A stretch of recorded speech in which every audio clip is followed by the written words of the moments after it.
Mother of democracy के रूप में जाना जाता है।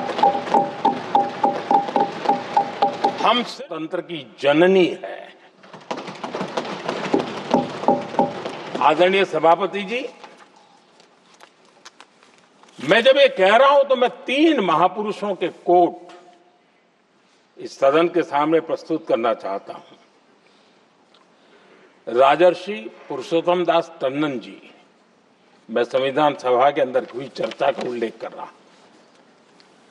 उन्होंने कहा था, सदियों के बाद हमारे देश में एक बार फिर ऐसी बैठक बुलाई गई है, यह हमारे मन में अपने गौरवशाली अतीत की याद दिलाती है, जब हम स्वतंत्र हुआ करते थे, जब सभाएं आयोजित की जाती थी, जिसमें विद्वान लोग देश के महत्वपूर्ण मामलों पर चर्चा करने के लिए मिला करते थे। दूसरा कोट मैं पढ़ रहा हूं डॉक्टर राधाकृष्णन जी का। वे भी इस संविधान सभा के सदस्य थे। उन्होंने कहा था, इस महान राष्ट्र के लिए गणतांत्रिक व्यवस्था नई नहीं है। हमारे यहां ये इतिहास के शुरुआत से ही है।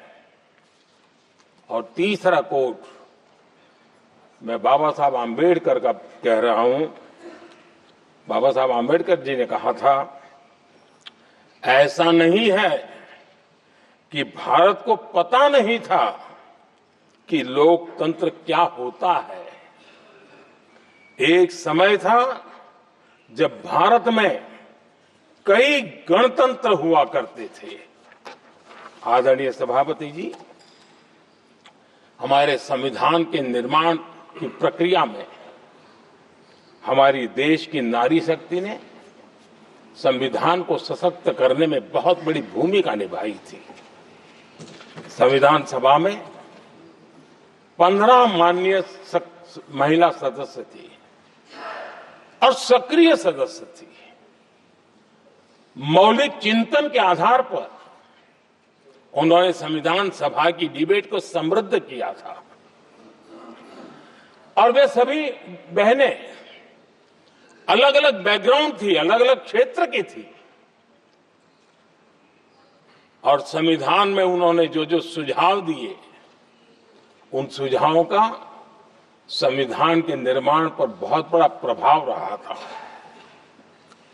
और हमारे लिए गर्व की बात है कि दुनिया के कई देश आजाद भी हुए, संविधान भी बने, लोकतंत्र भी चला, लेकिन महिलाओं को अधिकार देने में दशकों बीत गए थे। लेकिन हमारे यहां शुरुआत से ही महिलाओं को वोट का अधिकार संविधान में दिया गया।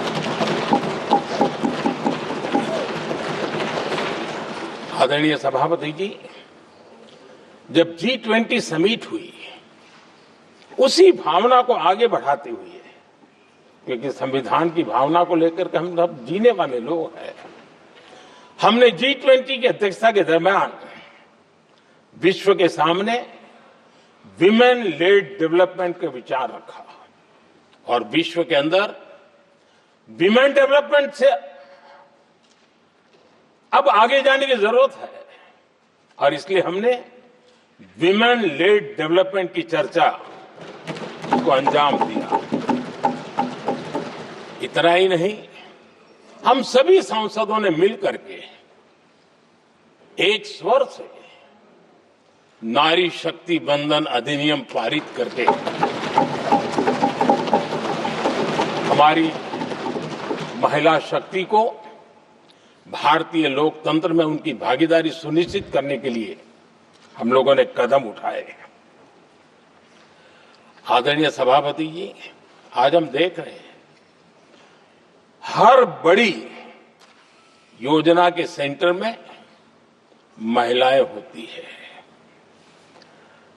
और ये जब संविधान के हम 75 वर्ष मना रहे हैं, ये संयोग है और अच्छा संयोग है कि भारत के राष्ट्रपति के पद पर एक आदिवासी महिला विराजमान। ये हमारे संविधान की भावना की एक अभिव्यक्ति भी।